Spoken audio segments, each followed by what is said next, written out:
Dans la série, on profite du confinement pour apprendre de nouvelles choses, développer de nouvelles compétences. On continue sur la mémoire. Quelque chose qui nous sert au quotidien, que ce soit dans la vie personnelle ou professionnelle. Si vous n'avez pas vu la première vidéo de cette série, mettez pause immédiatement et allez voir la première vidéo. Ça va vous aider pour mieux comprendre ce qu'on est en train de faire ici. Puisque vous êtes toujours là, pour ceux qui ne le savent pas ou qui ne s'en rappellent plus, je m'appelle Alex aussi, je suis magicien mentaliste et la mémoire est un des outils que j'utilise dans mes performances.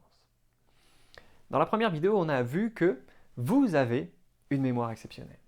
C'est juste qu'on ne vous a jamais appris comment fonctionne notre mémoire et donc on se base sur des clichés, des fausses perceptions où on croit que notre mémoire fonctionne comme celle d'un ordinateur alors qu'en fait ça n'a rien à voir. Aujourd'hui, on va parler des systèmes de mémoire. Comment est-ce que ça fonctionne en fait, ces systèmes de mémoire? Comment notre mémoire fonctionne? Alors, on a trois grands types de mémoire. Le premier, d'un côté, on a la mémoire sensorielle, parfois appelée mémoire iconique.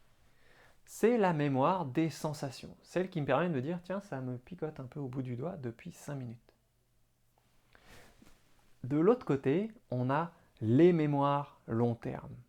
Donc celles qui nous permettent de nous rappeler des choses vraiment sur la durée.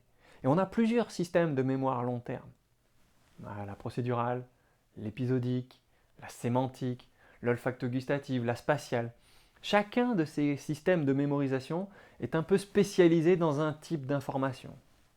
La position dans l'espace pour la spatiale, les mots, les faits pour la sémantique, les actions pour la procédurale, la séquence d'événements pour l'épisodique. Bref, chacune un peu sa spécialité, même si on peut créer des liens entre chacun de ces systèmes pour faciliter la mémorisation. Et au milieu, on a la mémoire de travail, qui est souvent appelée la mémoire court terme. Et la difficulté lorsqu'on veut mémoriser, c'est que la mémoire sensorielle et les mémoires long terme, elles ont des grandes capacités. On ne va pas dire infinies parce que notre cerveau a une taille finie, donc ça ne peut pas être infini, mais ont d'énormes capacités de mémorisation. La mémoire de travail, elle, a une petite capacité. Et quand je dis petite, c'est petit. 7 éléments, plus ou moins 2, en fonction de votre état de fatigue, de stress, votre état émotionnel, en fonction de facteurs génétiques, c'est 7 plus ou moins 2. Ça veut dire par exemple, si je vous donne mon numéro de téléphone, 0 4 9 8 8 7 0 7 8 4, je vous ai donné 10 éléments et j'ai saturé votre mémoire de travail. Vous avez probablement senti un moment que vous décrochiez, vous étiez genre, ok, ça c'est votre mémoire de travail qui sature. Alors il y a la possibilité de grouper les éléments, et alors là notre mémoire de travail peut traiter 3 groupes plus ou moins 1, pareil en fonction de vos facteurs génétiques et vos facteurs émotionnels du moment. C'est généralement d'ailleurs pour ça qu'on donne un numéro de téléphone par groupe. 0498 870 784. Et là, vous vous êtes dit, oh, c'est plus facile. Ok, les Français, vous avez accroché sur le 90 et 70, mais si je vous dis 0490 870 784, admettez que ça vous paraît beaucoup plus facile. Alors que ce sont les 10 mêmes chiffres. Mais cette fois, j'ai respecté la limitation de votre mémoire de travail. Donc du coup, pour elle, c'est déjà un travail plus facile. Ça semble plus facile. Mais ce n'est pas encore pour ça que vous avez retenu. Il va falloir travailler d'autres choses pour plus le retenir. Mais vous sentez que cette limitation est très importante. Et du fait de cette limitation, si on veut mémoriser des choses, il faut respecter un processus. Processus en 3 étapes. La première étape, c'est l'intention. Avoir l'intention de mémoriser quelque chose. Avoir l'intention, ça va nous permettre dans la deuxième étape de porter notre attention, de faire attention à ce à quoi on veut mémoriser. Ça va nous permettre aussi d'aider la mémoire de travail en disant ça, c'est important, tu vas te concentrer dessus. Le reste, on oublie, on ne traite même pas. Donc le filtre est déjà fait. Et c'est intention, attention qui va nous permettre d'avoir la rétention en troisième partie du processus.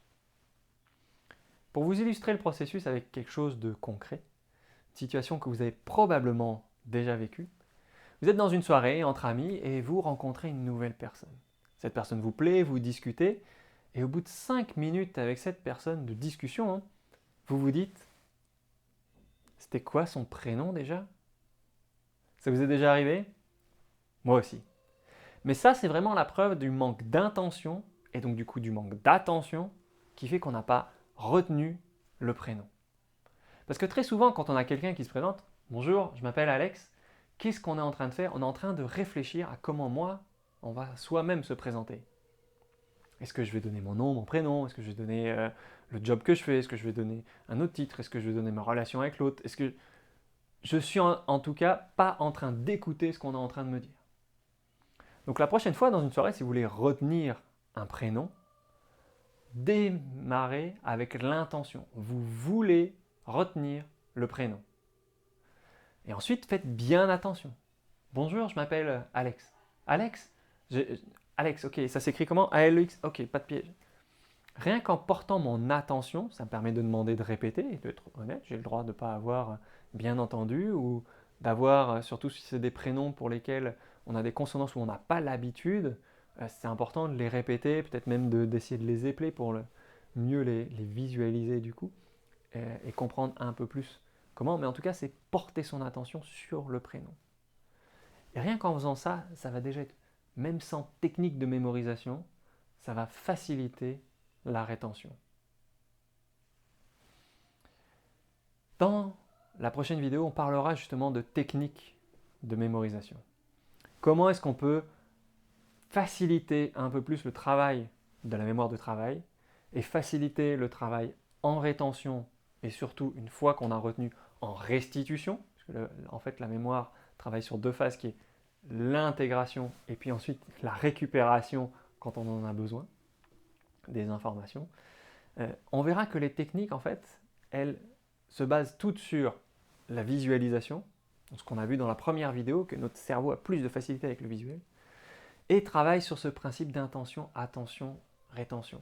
Elles vont certes faciliter la rétention, jouer avec les différents systèmes de mémoire pour que ça aille un peu plus vite, que ce soit un peu plus fluide dans la mémorisation, mais elles vont surtout insister sur l'intention et l'attention et de faire un travail mental pour porter son attention et ensuite faciliter la rétention. Bref, on se retrouve dans la prochaine vidéo.